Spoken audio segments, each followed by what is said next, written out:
One of the things that I've been recently considering is in my HDR photography, I have always been of the mindset that I can control my exposure using my shutter speed, and I was kind of restricting myself to that. Now this is just a backyard photograph. I saw some cool clouds out, and I thought that I could do this experiment to kind of show maybe what are some of the different types of ways that I can control my exposure, and kind of venturing out of this. I'm always going to control my shutter speed, or I'm always going to use my shutter speed to control my exposure. So right now I have two exposures that are the light and dark exposures are actually differing apertures, not differing shutters. So I'm taking it into HDR Effects Pro. It's Nick's software, and I'm basically just going to do some minor tweaks to the image and try to get it to pop just a little bit. And I'm going to try to be consistent on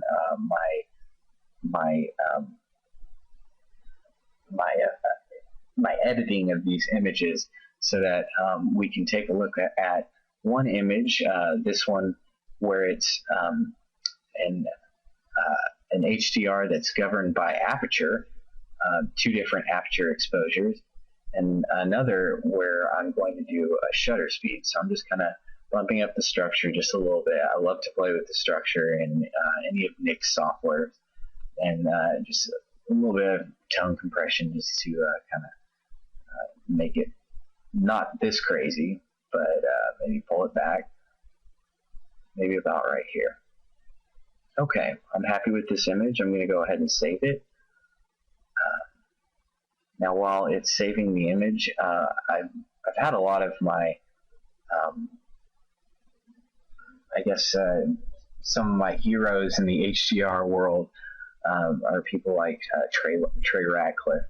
I don't use Photomatics, but I really like some of his work. Now, these two images down here, these are two exposures that are differing only in shutter speed. So they're both at f7.1. And all four images were actually shot at ISO 100, just because I love my clean files. So in this one, there's just two different shutter speeds, and I'm going to basically apply a very similar type of edit to this image. You notice they look very similar. The clouds are just great. I was really blessed to come out and just see this amazing cirrus clouds, probably so high up in the sky. And I'm going to go ahead and save this image. So this image right here is an HDR image that is only changing my shutter speed to get different exposures. Now we're going to compare and contrast the two exposures.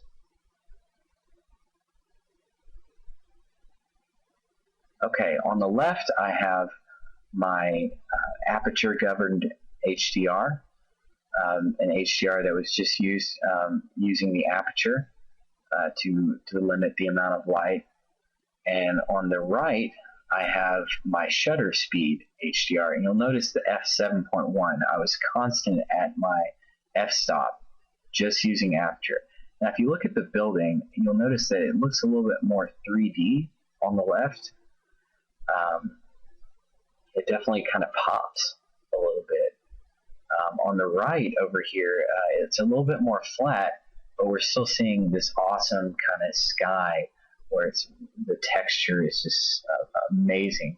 Now you'll notice in these trees right here, there's some movement, and it's throwing the image off a little bit. And that's just because I have a D3100, so I'm actually shooting these I'm bracketing my photos manually, and so and therein lies the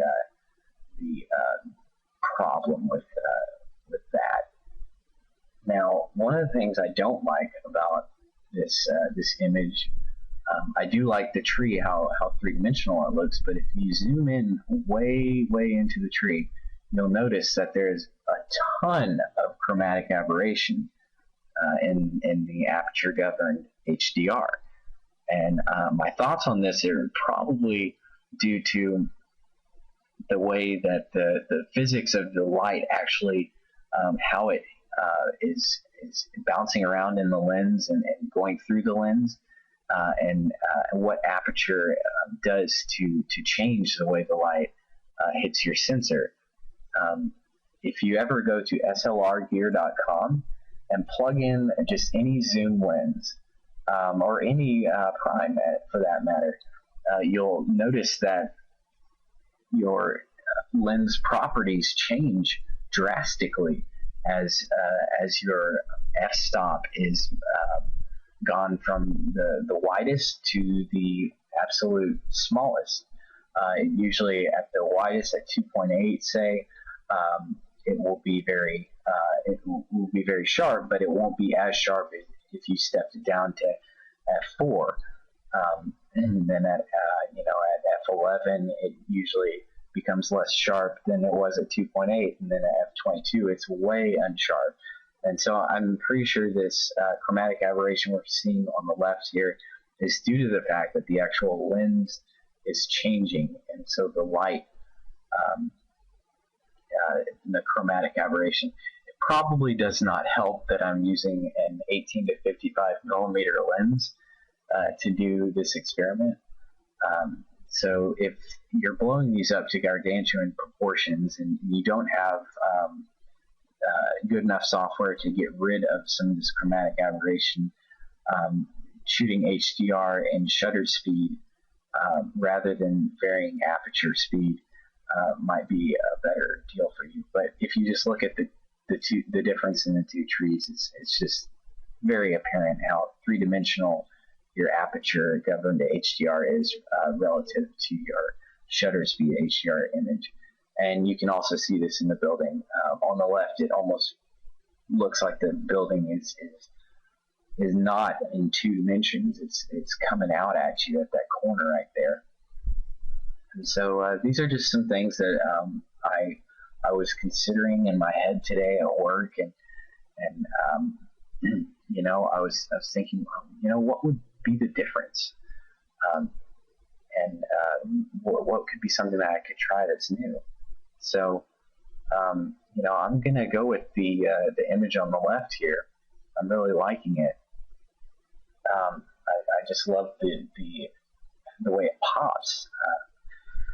So I hope you enjoyed this video. You know, any HDR image can be overdone. You can make the argument that this one is over or underdone.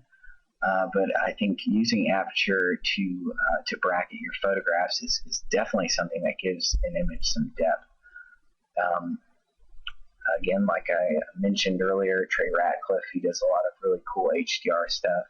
Ansel Adams almost makes me want to shoot film just so I can shoot those black and whites. As you know, black and white, it's really hard to get that same effect in digital. And if you want general photography tips, I'd go to probably fronosphoto.com or visit one of Don Bauer's YouTube videos.